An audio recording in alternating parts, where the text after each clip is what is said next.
Halo,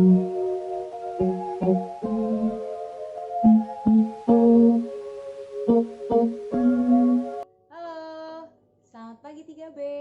Apa kabarnya hari ini? Sudah sarapan? Sudah mandi? Dan pasti sudah siap untuk belajar hari ini bersama Miss Nani. Oke, sebelum kita memulai pelajaran, kita akan salam Don Bosco terlebih dahulu. Oke, siap? Siap? Salam Don Bosco. Saya Boskonian. Boskonian, mata terbuka, tangan siap sedia, hati setia. Mantap sekali. Di rumah kamu melakukannya harus lebih semangat ya, agar tidak lupa kalau nanti kita sudah masuk sekolah bersama-sama.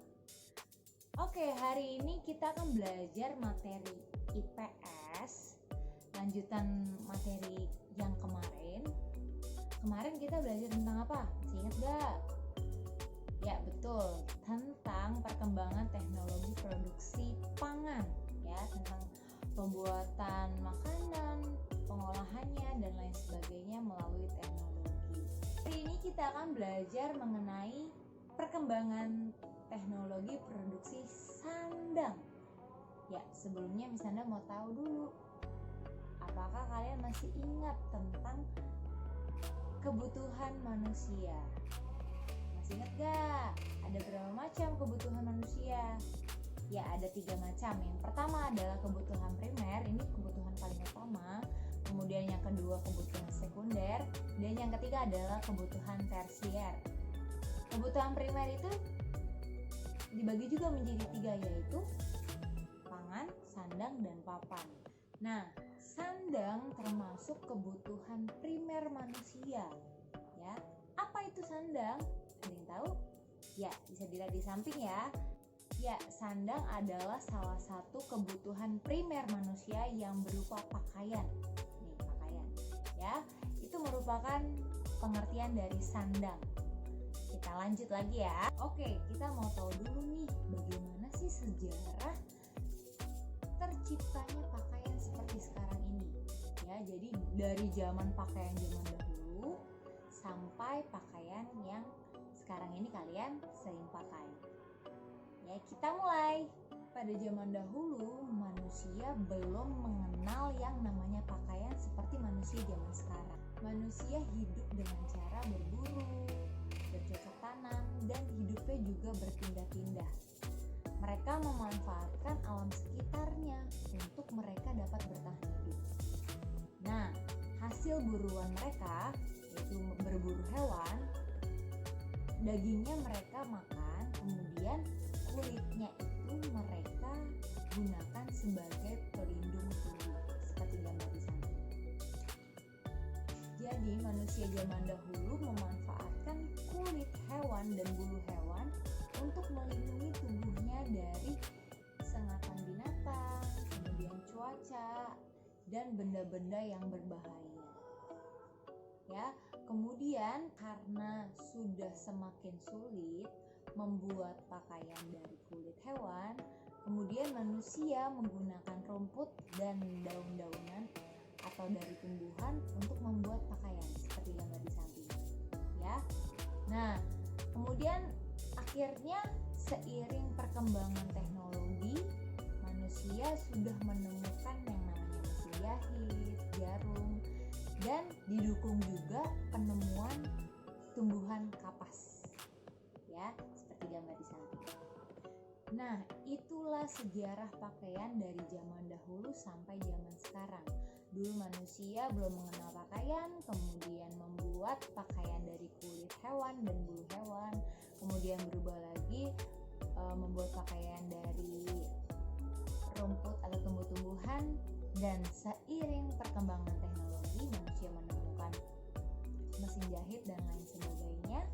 Kemudian didukung juga penemuan tumbuhan kapas sebagai bahan dasar pembuatan pakaian. Itulah sejarah pakaian dari zaman dahulu sampai zaman sekarang. Kita lanjut lagi. Nah, ternyata banyak sekali jenis-jenis kain pembuat pakaian. Ya, jadi jenis-jenis kain untuk berbeda. Apa saja itu? Ikuti terus ya. Yang pertama adalah kain katun. Kain katun terbuat dari serat kapas. Kain katun banyak sekali digunakan atau sering sekali digunakan sebagai bahan dasar pembuat pakaian karena lembut dan nyaman digunakan. Di samping ada contoh kain katun seperti apa dan pakaian yang terbuat dari kain katun. Bisa dilihat ya. Yang kedua adalah benang wol. Nah, benang wol ini terbuat biasanya atau pada umumnya dari bulu domba. Nah, benang wol ini biasanya digunakan untuk membuat pakaian hangat seperti sweater, seperti itu. Bisa dilihat di gambar samping. Yang ketiga adalah kain linen. Nah, kain linen ini merupakan kain tertua dan termahal di dunia.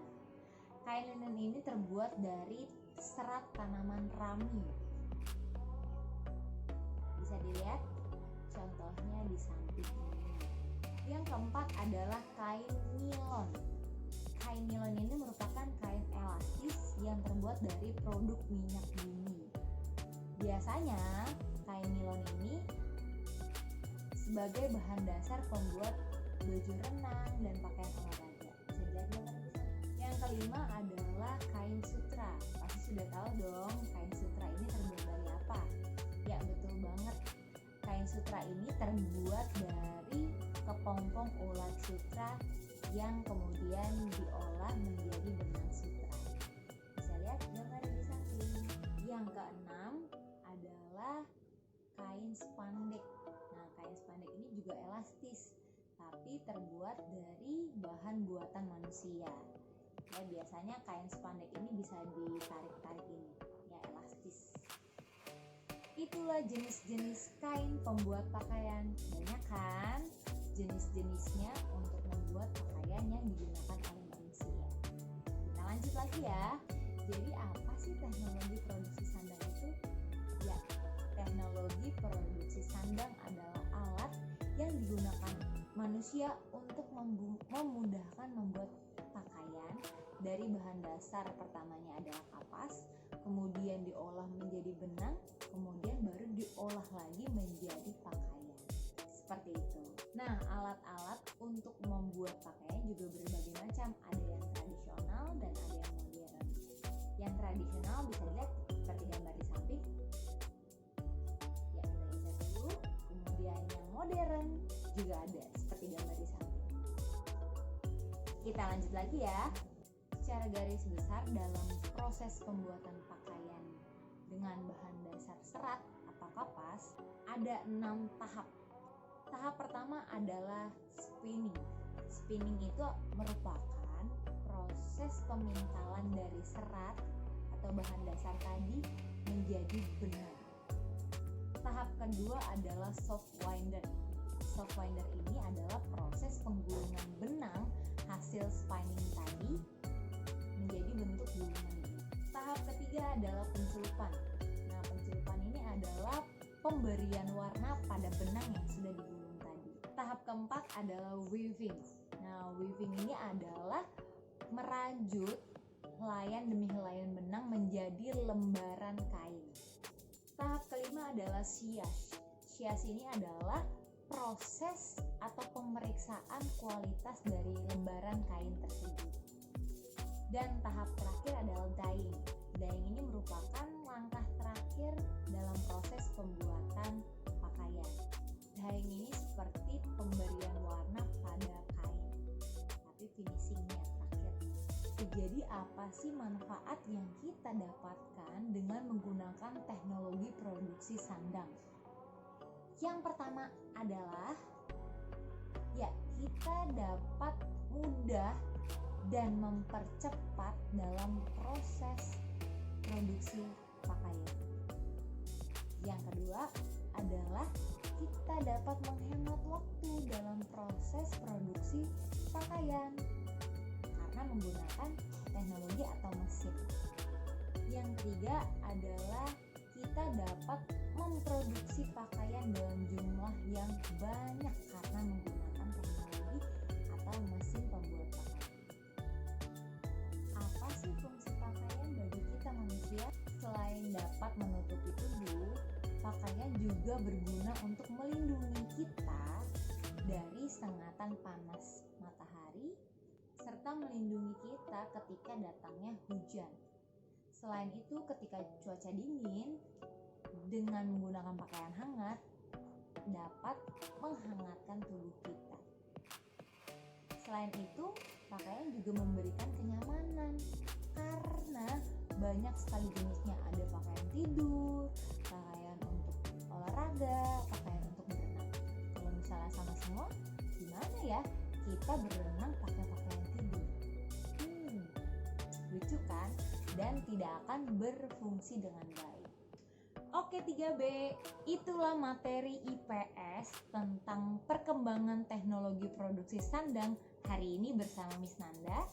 Dipelajari ya, mulai dari apa itu sandang, kemudian sejarah pakaian, lalu apa itu teknologi produksi sandang, kemudian bagaimana proses pembuatan pakaian, kegunaan pakaian, dan manfaat yang kita dapatkan dengan menggunakan teknologi produksi sandang. Jangan bosan-bosan ya belajar bersama Miss Nanda, walaupun dengan melihat video saja. Tetap semangat di rumah dan juga rajin olahraga, makan makanan bergizi, dan stay at home with your family. Goodbye.